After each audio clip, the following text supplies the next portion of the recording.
We don't win. Go. Alright, take 2. Hey audience, it's me, Bredicus. With the Indie Underground on the Underground Recorder 5000. I hate you. We just did the St. Louis September 21st regional at Yeti Gaming. That one. For those of you who don't know, there's the Yeti Gaming live thing you can watch on Saturdays where I'm the commentator.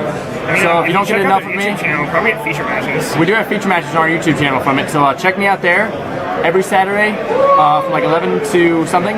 Anyways, here's my X3 Archfiend deck from this regional. Alec, if you want to go ahead and look down for me. I got them all separated nice and neat for you. There's my Rainbow Dash token. Yeah. Okay, so the deck plays all the new Archfiend cards. Plays 3 Eris. It's a really good card. If it's sent by an effect to the graveyard from anywhere, you get to add an Archfiend card from your deck to your hand. Also, you get the effect when it's destroyed by battle, but it can only be used once per turn, which means only 1 Eris per turn, no matter what. So try not to get more than 1 Eris out, or you might get screwed. Next up, we got Trans Archfiend. These 2 guys combo off each other really well. If you open up Trans Archfiend and Eris, you can really just grab whatever Archfiend cards you want from your deck. You just activate Trans Archfiend effect, discard Eris, plussing for days. The first Lord of Horror. He's your boss monster. He is Hyperion on crack cocaine. Banish an Archfiend. Pop a card on the field. You can normal summon him, have his attack, have his defense. He works great with Skill Drain, Fiend's Chain, and Effect Veiler. It's a really good card, because when they Fiend's Chain or Effect Veiler it, it doesn't get destroyed at the end phase, like it normally would. The only drawback is you can only special summon Fiend monsters while he is face up on the field. So that's a bummer. Next up, I only run 2 of this guy, the Cavalry. There's a good combo with him and Archfiend Roar, but really other than that, I don't really search him out too often. If I draw into him, usually I'll use Trans Archfiend to ditch him real fast, or I'll use him as a banish fodder for other monsters that I'd rather use. 2 Tour Guides, different rarities, why not? Tour Guide, search it out, Eris. We'll get to another combo you can do with the field spell here in a few seconds to get 2 Eris out on the field really fast. Otherwise, you're going to be making a Zen... You said multiples was bad. Not at its first turn. If it's past first turn, do not get more than 2 out, because then they're going to kill both of them. Otherwise, you want to get the Eris in the grave as quickly as possible. Otherwise, Tour Guides are really good in the deck. You can make Zen Mains and Fortune Tunes, which is a really good card. Both of those cards are the only Exceed rank 3s that let you get Eris' effects. Armageddon Knight sends an Eris from deck to grave, get the Eris effect. Dark Arm Dragon, self-explanatory. Malefic Stardust, you play 3 field spells, guys. 3 skill drains in my deck.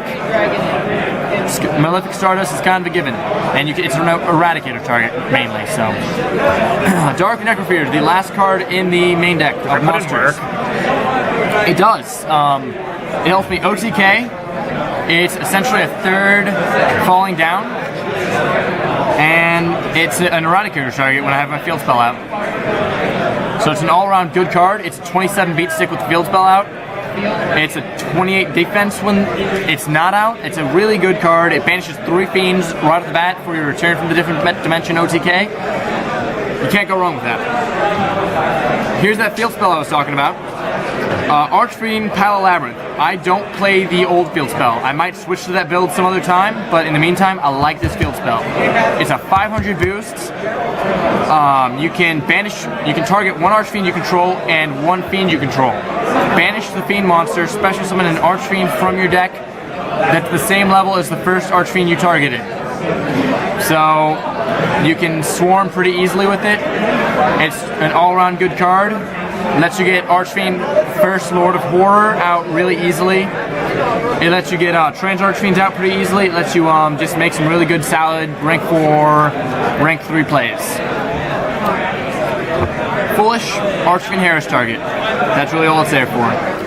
Power of Duality, you don't really special summon first turn, and there are a lot of turns where you just don't special summon. You can use Power of Duality to get through your deck, get the cards that you can't search out with Harris, like Skill Drain for instance, or this next one, Falling Down.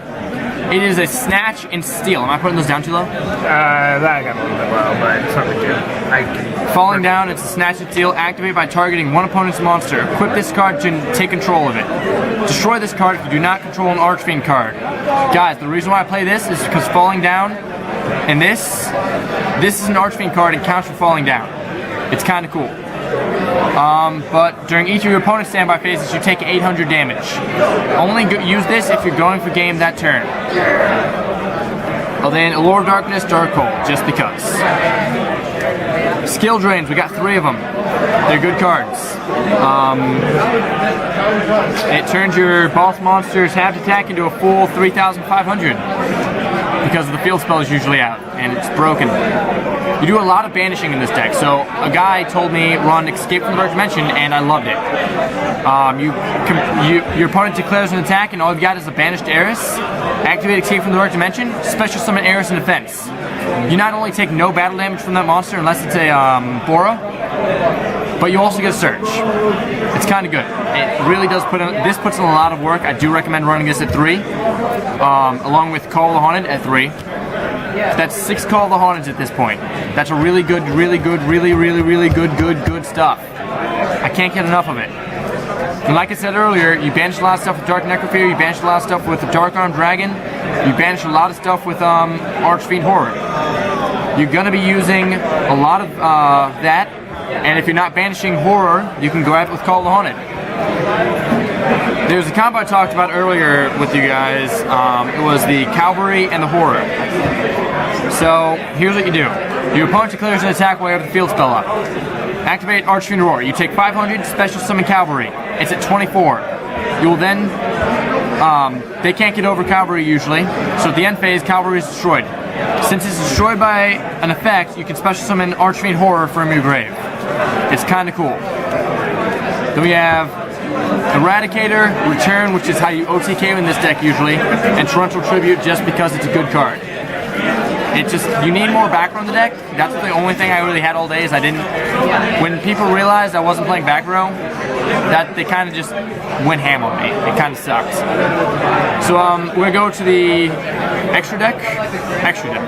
Cowboy, Fentanos, he's a good fiend monster. Number 58, Eradicate a target, really good under skill drain. Corn, I haven't made that once today. Actually, I've made it once since it's in a deck. Make him all the time, I make him sometimes. Laval Chain. Can you say Eris is broken in this deck because of Laval Chain? Laval Chain effect, mill Eris, free search. Kinda good. Zenmain gets an Eris effect. Number Fortune Tune, you get the Eris effect off of it. It can't be targeted, so it's really good against most Dragon Ruler matchups because they can't Big Eye or Draco Sack it. We have Levier, just because. You have Acid Golem because he's really good under skill drain, and I found out something cool with him. You can use him against most Hope for Escape Exodia decks to get your life points lower. It's really useful. Then we get to the rank 8s now. We have Tachyon. I've never made him once in this entire deck. Not once. So good looking. It's really good. That's the only reason why I have it in. I made him once in the entire time he's been here. I made him once. But then that's for the Malefic Stardust Dragon. It's not easy. It's not easy. Like I got this and it was hard. Greed. Why the hell not? Why not? It was just there because I needed a spot taken up and I didn't have anything to put there. Fluttershy's obviously better. Exactly. Shut up. Fluttershy is not superior. Max C because it's Max C. DNA Surgery because Fire Fists are a thing. I didn't play a single light base deck today, so that did not put work in. But I do recommend setting that or something along the lines that really hurts either this or Vanity's Emptiness. One of those two. They're both good card choices. MSTs because people side deck against you with Imperial Iron Wall and Decree. 3 Mind Crush because you side in 3 deck devs, and everyone does a lot of just add this monster, add that monster to hand this format. So Mind Crush does put in a lot of work. This is really just there against those decks like Exodia or 3-Axis. Mermail decks it destroys. It's just there for a lot of those decks that run those low attack monsters. So that's the deck for you guys. I actually really should have sided Mirror of Oaths today. That would have put a lot of work in. What'd you play? Dragonity matchups, man. Not Dragonity, Dragon Rulers and Spell. I didn't play a single Spellbook actually. Dragon Rulers and Spellbooks. Mermails would have destroyed Mermails though. Would have destroyed Mermails. But yeah, that's my deck, guys. I went X3 with it today. I don't know if I got my invite yet. I'll post it in the description / We'll title post on in the YouTube. description if we did. I'm really tired. I've only got 4 hours of sleep last night because I did the Magic pre-release for Theros. Me and Tommy did. Tomicus. Love you, audience. Check me out on Saturdays. Like I said, the live feed that Yeti Gaming does on Twitch. Hey, do you ever advertise us on that? I do. All the time. You're a cool guy. Otherwise, guys, I love you, audience. Hopefully, me and Tommy start putting some actual videos of me and him up. Yay! And watch Alex's stupid channel things that he puts. And Zach Bush. He's a cool guy. Don't forget Zach Bush. I love him. And I love Travis. And I love Zane. I love all of them. They're so fun. I want to hang out with them more, but I can't.